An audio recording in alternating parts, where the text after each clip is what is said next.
اپنے والدین کو کبھی نہ بھولو۔ احمد ایک غریب مگر محنتی لڑکا تھا۔ اس کی پیدائش ایک عام مگر محبت سے بھرپور گھرانے میں ہوئی تھی۔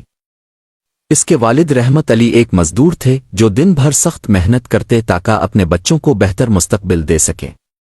احمد کی ماں فاطمہ ایک گھریلو خاتون تھیں جو سلائی کڑھائی کر کے تھوڑی سی آمدنی میں اضافہ کرتیں تاکہ اپنے بچوں کی ضروریات پوری کر سکیں۔ احمد کا گھر چھوٹا سا تھا مگر اس میں محبت کی کوئی کمی نہ تھی۔ اس کے والدین ہمیشہ اس کی بہتری کے لیے سوچتے۔ رحمت علی روزانہ صبح سویرے مزدوری کے لیے نکل جاتے اور رات دیر سے گھر لوٹتے۔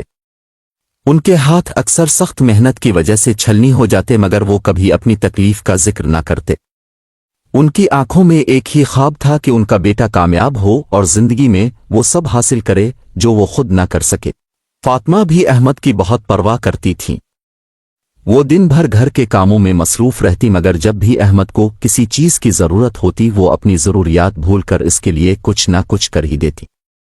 اگر کبھی احمد بیمار پڑ جاتا تو ماں ساری رات اس کے سرہانے بیٹھی رہتی، اس کی دیکھ بھال کرتی، اس کا ماتھا سلاتے۔ وہ اکثر کہتی ہے، بیٹا تمہیں کچھ ہو جائے تو میرا دل بے چین ہو جاتا ہے۔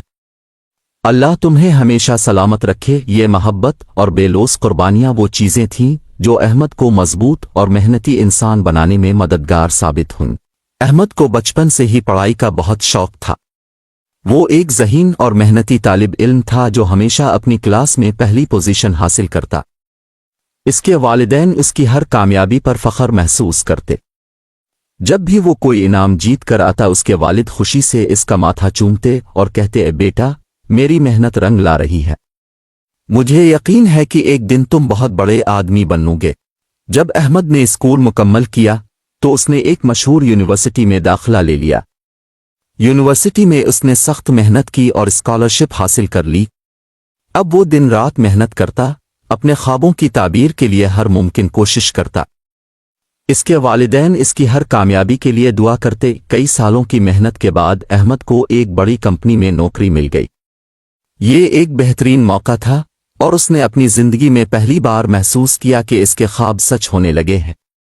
وہ دن رات کام کرتا اور جلد ہی ترقی حاصل کرنے لگا۔ اب احمد ایک کامیاب انسان بن چکا تھا۔ اس کی تنخواہ لاکھوں میں پہنچ چکی تھی اور وہ ایک عالیشان بنگلے میں منتقل ہو گیا۔ اس کے پاس قیمتی گاڑیاں، مہنگے لباس اور ہر وہ آسائش موجود تھی جو وہ کبھی اپنے بچپن میں خواب میں بھی نہیں سوچ سکتا تھا۔ جیسے جیسے احمد کی کامیابی بڑھتی گئی ویسے ویسے وہ اپنے والدین سے دور ہوتا گیا۔ مصروفیات کے بہانے وہ کبھی گھر نہیں آتا تھا اور جب ماں باپ فون کرتے تو وہ کہتا، امان ابا میں بہت مصروف ہوں، بعد میں بات کرتا ہوں۔ رحمت علی اور فاطمہ اس کی کامیابی پر خوش تھے مگر ان کا دل دکھتا تھا کہ ان کا بیٹا اب ان کے لیے وقت نہیں نکالتا۔ وہ سوچتے کہ شاید ایک دن احمد خود ان سے ملنے آئے گا مگر وہ دن کبھی نہ آیا۔ چند سالوں بعد احمد کی شادی ایک امیر اور جدید خیالات رکھنے والی لڑکی سارا سے ہو گئی۔ سارا ایک مہذب مگر مادے پرست عورت تھی جسے احمد کے سادہ اور پرانے والدین پسند نہیں تھے۔ وہ ہمیشہ کہتی، او احمد تم اب ایک بڑے آدمی ہو، تمہارے والدین کو تمہاری نئی زندگی میں دخل نہیں دینا چاہیے۔ وہ دیہاتی لوگ ہیں، ان کی جگہ ہمارے جدید طرز زندگی میں نہیں۔ احمد نے بیوی کی باتوں میں آ کر اپنے والدین سے مزید فاصلہ بنا لیا۔ اب وہ کبھی کبھار فون پر رسمی بات کرتا مگر ان سے ملنے نہیں آتا۔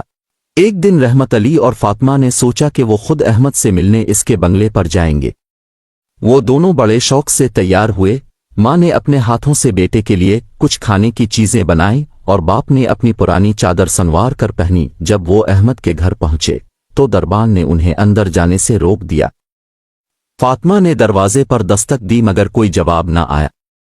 کچھ دیر بعد احمد باہر آیا مگر اس کے چہرے پر کوئی خوشی نہ تھی۔ اس نے سخت لہجے میں کہا، ابا اماں آپ کو پہلے بتانا چاہیے تھا، میں بہت مصروف ہوں، اب کسی اور دن آئیے۔ یہ الفاظ سن کر رحمت علی کی آنکھوں میں آنسو آ گئے۔ وہ خاموشی سے اپنی بیوی کا ہاتھ پکڑ کر واپس لوٹ گئے۔ ان کے دل ٹوٹ چکے تھے مگر وہ کچھ کہہ نہ سکے۔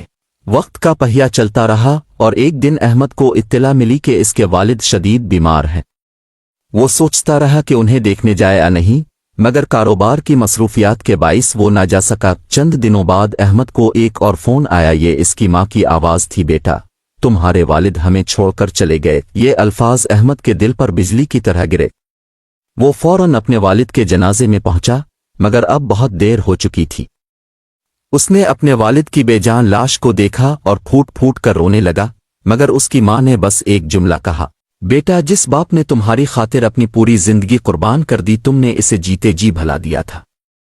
اب مرنے کے بعد پچھتانے کا کوئی فائدہ نہیں۔ احمد کا سر شرم سے جھک گیا۔ وہ سوچنے لگا کہ وہ اپنے والد کی قربانیوں کو کیسے نظر انداز کر سکتا تھا۔ وہ کیوں اپنی دولت اور کامیابی میں اتنا مگن ہو گیا کہ اسے ان کی محبت اور دعاؤں کی ضرورت محسوس ہی نہ ہوئی۔ احمد نے اپنی ماں کے قدموں میں بیٹھ کر معافی مانگی۔ اس نے وعدہ کیا کہ وہ اپنی ماں کا بھرپور خیال رکھے گا، مگر ایک باپ کی محرومی اور پچھتاوا ہمیشہ اس کے دل میں ایک زخم کی طرح رہ گیا۔ یہ کہانی ہمیں یہ سبق دیتی ہے کہ والدین کی محبت اور قربانیاں انمول ہوتی ہے۔ کامیابی اور دولت کتنی ہی زیادہ کیوں نہ ہو، اگر ہم اپنے والدین کی قدر نہیں کرتے تو ہم سب کچھ پا کر بھی حقیقت میں خالی ہاتھ رہ جاتے ہیں۔ اپنے والدین کو کبھی نہ بھولو، کیونکہ ان کے بغیر دنیا کی کوئی کامیابی مکمل نہیں۔